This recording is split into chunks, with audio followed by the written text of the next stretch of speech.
The match has finished. West Ham United 3, Luton Town 1 in, I think, probably a scoreline and a result which sees Luton pretty much down, not mathematically, but the goal difference is so bad, so vast for them between them and Nottingham Forest. It appears that they probably are.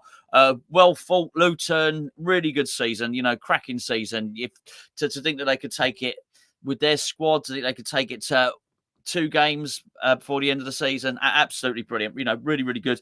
The thing is, we've concentrated so much on the David Moyes story. It's not often easy to forget there was another story there, and that was obviously all about Luton. However, another story did spring to the surface, and it's one that we're all going to be really, really happy about, and that is George Earthy's goal. Just wonderful. Absolutely wonderful. I know we'd normally do things in a chronological order, but this is tremendous. Like everybody else, when he went down with that concussion and didn't appear to be moving, it was not good. And you wondered if he would be okay in that moment. Never mind play again at all. Never mind play again this season, and to score this season, I think it's just absolutely wonderful. In many respects, it couldn't have been better a way to finish. I know it's not fun. I know there's one more game against Man City, but it couldn't have been a better way to finish the season at home, because if there's anything that sort of gives you hope for next season, it's a youngster just springing on the scene. So look, we'll discuss this kid at length. There's no doubt about it at all. But, eyes on West Ham today. Eyes of the new manager were probably on the game as well. This is really, really good news. And I was always hopeful that David Moyes would involve a youngster at some point. That's really good for him. That's really good for Moyes to finish like that, and to finish with the win, to blood the youngster, to for him to get the goal. Look, I'm sat here doing the video now. I don't know what the stadium is doing now, but I'm very, very confident David Moyes and Ogbonna and Cresswell are all walking around there and being clapped. I don't doubt it one little bit. Not one little bit. The game itself, we'll deal with the game itself right now, actually. It was a game of the old proverbial game of 2 halves, really. Luton went into the lead after only 5 minutes, and I got to say, it was a bad goal to concede. Really good ball from Ross Barkley, long-range pass. And it came to Adebayo, who got the better of both Soucek and Kurt Zouma, actually, and eventually the ball came out. I think it was possibly Doherty put the ball over, and then it was, I've written it down, it was Lokonga, was basically unmarked. Lokonga had completely run off of James Ward-Prowse, and at that point I was looking at it thinking, you could really see we didn't have a defensive midfielder in there. I think it was more James Ward-Prowse's man than Ogbonna, but if you see the still image of the bit of defending, you think, oh look, Ogbonna was flat-footed, don't get me wrong, but Lokonga was able to run in sort of unopposed and just score easily. They didn't have a lot, Luton. I mean, didn't have a lot of chances. Areola didn't have an awful lot to do apart from pick the ball out the back of his net, really. And however, it had a feel of like a pre-season friendly. I don't know if it was because so much of the game was billed as the Moyes farewell parade. I don't know if it's because the sun was out, because West Ham can't qualify for Europe. As I say, Luton probably felt very differently about the fixture because they were fighting for their lives. But from a West Ham fan, and this is a West Ham channel, from a West Ham perspective, you were looking at it thinking, just felt like they were marking it out, basically. They were just seeing out the results, seeing out the fixtures until the end. It was very, very poor first half. Kurt Zouma got a knock. Thought he was going to come off. He didn't come off. It was clutching his knee. Again, you never mind just thinking, is he going to be able to continue in this game? I was looking at him thinking, that's it. Sort of been expecting that knee to go for some time now. He actually carried on. He wasn't great for the first goal, the only goal we conceded, but he picked up. He got better. He ran it off, and he looked fine afterwards. So after about 5 minutes, so fair play to him for doing that. There was a situation, though, where quite early in the first half, Antonio got an injury, and he was gesturing towards the bench, thinking he would have to come off. And at that point, I mean, Danny Ings had taken his bib off. He had, had the shirt on. He was ready to come on. I mean, he was ready to be substituted on. I thought, oh, come on. I mean, it was the most Moyes thing you've ever seen. And I thought, oh no, it's not this. But anyway, it didn't happen. Thankfully, it didn't happen. We were bad all first half. Went in for half time, and you think that the old Horlicks is going to be out and the lullabies and whatnot. But actually, we came up. We were better in the second half. The goal that made it 1-1, that was James Ward-Prowse. It was fortune to the goal. Don't get me wrong. It was Jared Bowen who had made a decent run down the right. He'd put a cross. I don't even know if it was a cross or a shot. It was whatever it was. It was tame. But Bowen had played really well, by the way. By this point, Bowen had already hit the post and done really well and looked very, very sharp. All game, Bowen looked sharp. But this sort of shot cross, whatever it was tame. And it was saved by the Luton goalkeeper's legs. And it sort of ricocheted out, I don't know, to about 20 yards, something like that, 18, 20 yards, something like that. And James Ward-Prowse ran onto the ball, but what Ward-Prowse did really, really well was he guided it, sort of a low curled.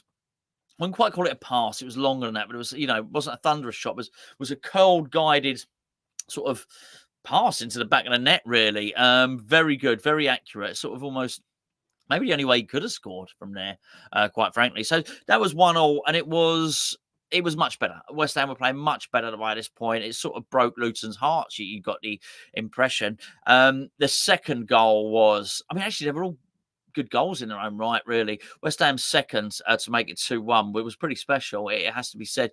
That was Tomas Soucek. Again, it was a bit of luck, bit of a ricochet, maybe. The ball sort of came out again. It was from Luton's defending, but it was half volley on his left foot, 16, 17 yards out. Impressive stuff.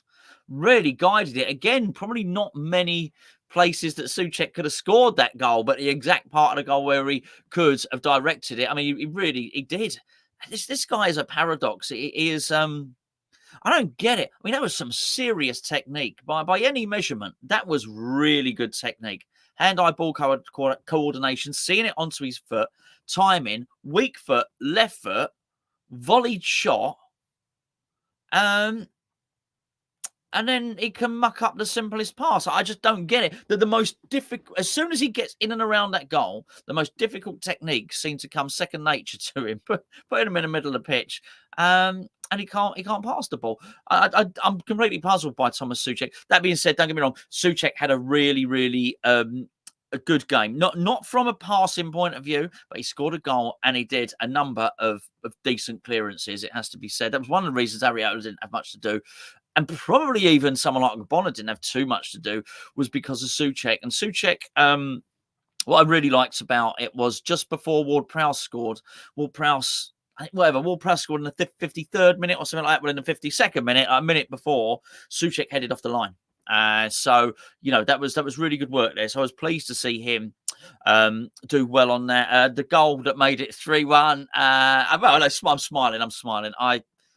I'm just thrilled. I'm just thrilled. I know you lot are as well. It's just magnificent. I'm pretty sure it was George Earthy's first touch. Let me try and describe the goal as best I can. Soucek went on a really, really good dribble down the right-hand side. Soucek was fine today. He was in decent nick, actually. It has to be said.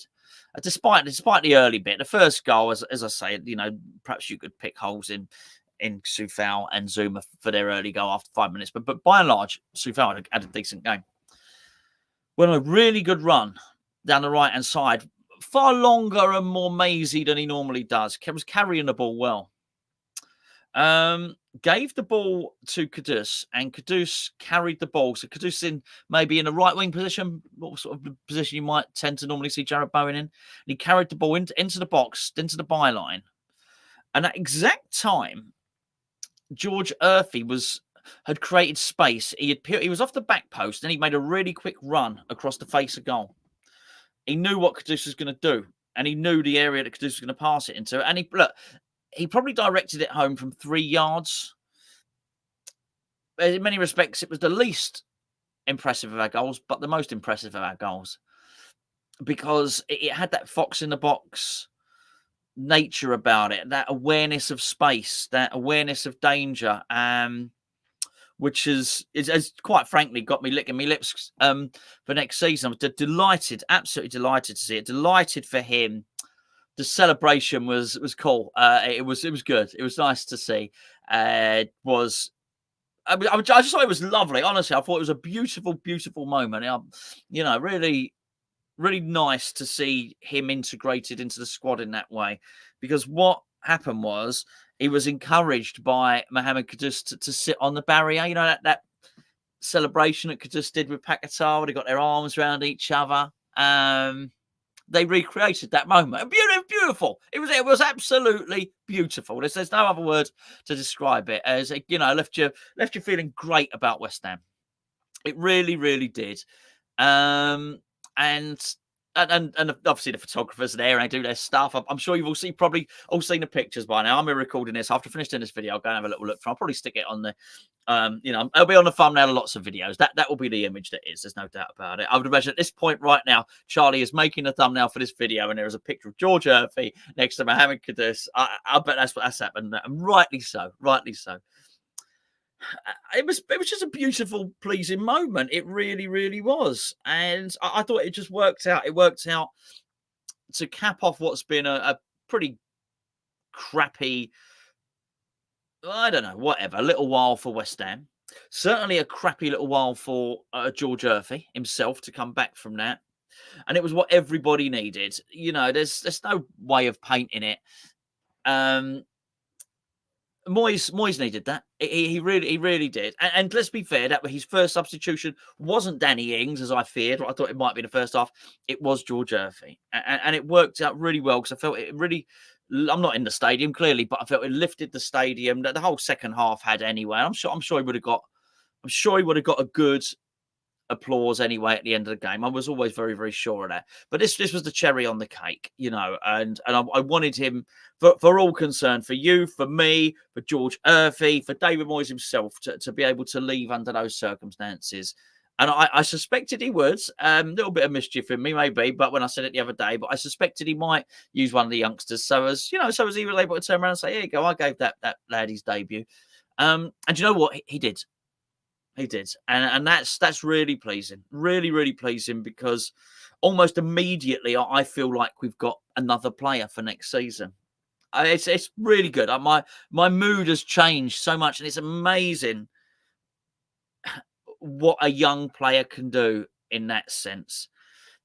The cheer that Earthy got when he was substituted on, I do wonder if I'm not going to make this video anti-Moyes or nothing like it, but I just wonder if when Moyes heard that, I just wonder if there was a moment when he thought, "Oh, I wonder how," because the mood in the stadium was huge.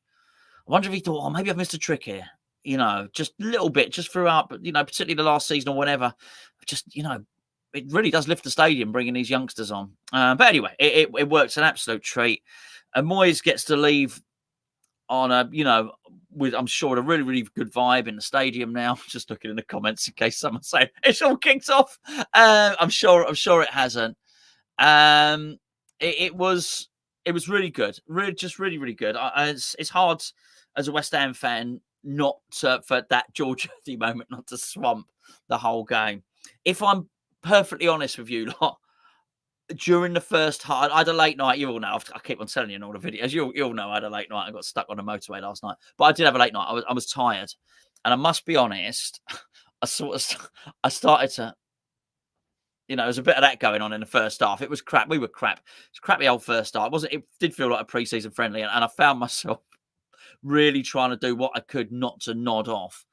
Made a strong drink, sorry, coffee, not whiskey or anything. Made a strong drink at half time, and maybe it was that, but I really felt my mood was picked up by the good goals. Good goal from Ward-Prowse, really sweet strike from Soucek, and then the Earthy bit was.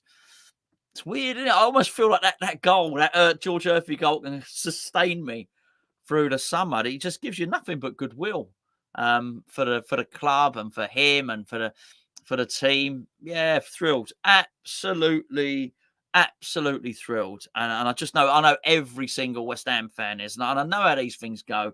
George Earthy and his family, they're gonna be reading every article. They're gonna be looking at every tweet. They're gonna be looking at every video, and because they're just all gonna be really proud, and rightly so. What a thrilling moment! I only hope that they had tickets, that they were given maybe some forewarning by Moyes that he was going to be playing, and that the family were in the stadium. Now, it would be a shame if they weren't. But I'm sure they were. I'm sure as soon as they knew he was on the bench, then they were going to be up there. Anyway, there we go. It's turned in. Yeah, but I don't mind. Look, it was started off. I really felt today it was started off as a David Moyes show, and it feels like it's ended as the George Earthy show, and that's right. That feels like the right thing. It does feel like the right thing. It really does for the future. The attention has been taken by the future rather than the past, and I don't mean that in any derogatory form and manner at all. I do not want David Moyes to be booed in that stadium today, and I didn't think he was going to be. I never thought it was always a press. It's a press making out that West Ham fans can't behave and all the rest of it, and it was always going to get a nice reception at the end, and always going to get clapped off at the end. The result helps. The George Earthy thing gives it an extra boost. So, but you know what? That's done now. I'm done. I'm done with it. I'm done with the Moyes stuff. I imagine there won't be another parade at Manchester City, because that's all about them. That's not about Dave Moyes, is it? About them, I would imagine, winning the title. I don't want Arsenal to win the title, quite frankly. But so that's good. But he can hopefully go with his head held high. The story's done. It feels like too much of a long goodbye, really. Everyone says thank you, and we can look forward to the future now. And I've got to say that future looks a hell of a lot rosier now, because of that substitution. I'm just really glad he did it. Really, really glad that David Moyes did that, and I'm sure there'll be a lot of these pundits patting him on the back and saying, "Well done, Moyes," and he deserves that. He deserves it for doing the substitution. But I want to leave it now. Do you know what I mean? I just want to look forward. And I'm quite excited about it now. Truth be known, it's amazing. One youngster coming on and doing that can switch your mood quite entirely. Anyway, good news. Enjoy the rest of your weekend. It's good to get to enjoy the weekend now. The sun's out. I'm not sure if it's going to be out tomorrow. The sun's out. The sky's on fire at night, isn't it? As well, which is something else. You've got to see it through your phone, but apparently there is something in the sky or something like that.